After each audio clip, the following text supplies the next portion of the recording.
¿Cómo quiere el Señor que vivamos sus hijos? En Efesios 4, el apóstol Pablo comienza a hablar de la vida diaria de los cristianos. Los primeros 3 capítulos han sido bien teológicos, que somos cristianos porque Él nos escogió, que estábamos muertos en pecados, Él nos dio vida y nos hizo parte de su pueblo, que estamos arraigados y cimentados en su amor. Pero ahorita en el capítulo 4, el apóstol Pablo va a comenzar a hablar de instrucciones prácticas para la vida diaria del cristiano. ¿Cómo se mira en la práctica toda esa teología? Se tiene que traducir a una vida transformada. Y por la gracia de Dios, en el poder del Espíritu Santo, así es. Mire Efesios 4:1 dice, yo pues preso en el Señor, os ruego que andéis. ¿Cómo quiere que andemos?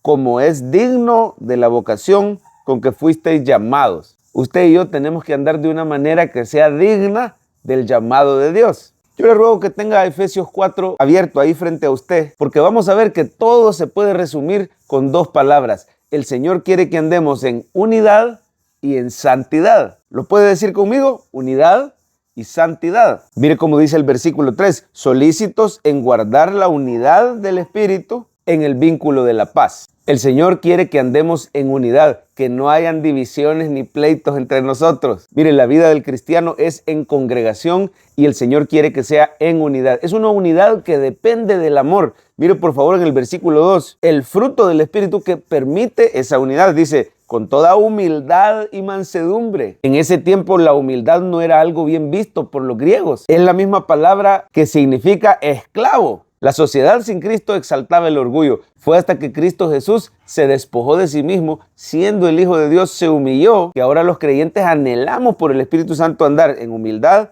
en mansedumbre, soportándonos con paciencia los unos a otros, en amor. Mire, ese amor en el que estamos arraigados y cimentados, ahora se tiene que traducir en amor por el prójimo, en tolerancia, en humildad, en paciencia, para que podamos tener unidad. El Señor no quiere que estés peleado con tus vecinos, con tu familia, con tus seres queridos, con los hermanos de la iglesia. Y necesitamos la ayuda del Espíritu para esa unidad. Es una unidad que depende de Dios. Mire cómo se menciona al Dios Trino. Brevemente dice en el 4, un cuerpo y un espíritu, como fuisteis también llamados a una misma esperanza.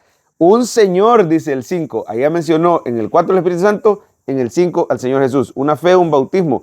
Un Dios y Padre, dice en el 6, de todos, el cual es sobre todos y por todos y en todos. Es una unidad que depende de Dios. Así como Dios es unido, así como el Dios Trino es uno, así quiere el Señor que su iglesia sea una, con la ayuda del Espíritu Santo. Ahora, esa unidad no quiere decir que no va a haber diversidad en la iglesia. Mire el 7, a cada uno de nosotros fue dada la gracia conforme a la medida del don de Cristo. Sigue diciendo que el Señor le dio dones a todos los creyentes y son diferentes dones. Por ejemplo, en el 11 dice que constituyó a unos apóstoles, a otros profetas, a otros evangelistas y a otros pastores y maestros, pero todo con el fin de perfeccionar a los santos para la obra del ministerio, todo con el fin de edificarnos unos a otros. Así que tenemos que crecer en esa unidad, a pesar que haya diversidad de dones, no envidiarnos unos a otros, sino edificarnos unos a otros con esos dones. ¿Estás usando los dones que Dios te ha dado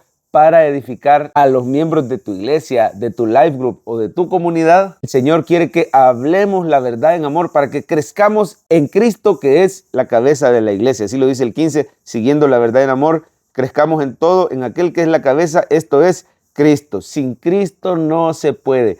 Él es la cabeza del cuerpo que es la iglesia. Y Dios quiere que crezcamos en unidad. Pero ¿cómo más tiene que vivir el cristiano su vida diaria? No solo en unidad, sino también en santidad. Así lo dice a partir del 17. Esto pues digo y requiero en el Señor, que ya no andéis como los otros gentiles, que andan en la vanidad de su mente, y empieza a hablar que ellos tienen el entendimiento entenebrecido, que tienen un corazón duro, que se entregaron con avidez. El inconverso está en una espiral decadente, no puede salir de ahí y cada vez más se va enredando en su pecado, en su impureza, en su maldad. Pero el cristiano vive diferente. Lo puede decir conmigo, el creyente vive diferente porque vivimos en santidad. Así lo dice el 20, ¿verdad? Mas vosotros no habéis aprendido así a Cristo. Y dice el 22, en cuanto a la pasada manera de vivir, Despojaos del viejo hombre que está viciado conforme a los deseos engañosos. Mire, el mundo promete y promete que te va a saciar, pero te engaña. Usted y yo nos tenemos que desvestir del viejo hombre. Y dice el 23, renovaos en el espíritu de vuestra mente. Por eso es tan importante ver a Jesús todos los días, ver la palabra y permanecer en él, para que seamos renovados y fortalecidos en el hombre interior. Y dice el 24, y vestíos del nuevo hombre,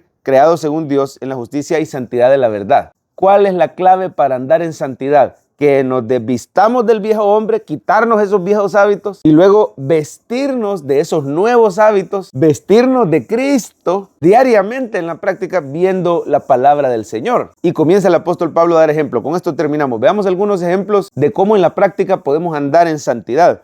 Dice el 25, desechando la mentira, de eso me desvisto, hablad verdad cada uno con su prójimo. Y la razón siempre es cristocéntrica, ¿verdad? Porque somos miembros los unos de los otros. Vamos a ver otro. Dice el 28, el que hurtaba, no hurte más, me desvisto de eso, sino trabaje haciendo con sus manos lo que es bueno, para que tenga que compartir con el que padece necesidad. Me voy a vestir de dadivosidad. Ahora hago lo contrario de lo que antes hacía, porque ahora vivo en santidad. Ahí puede ver usted otros ejemplos. El que hablaba palabras corrompidas, hoy habla palabras de edificación. Ya no somos personas iracundas y maledicientes, ahora somos personas que bendicen, que edifican, que perdonan, que aman a los demás. Andemos de una manera digna del llamado de Dios, en unidad y santidad, con la ayuda de Cristo Jesús.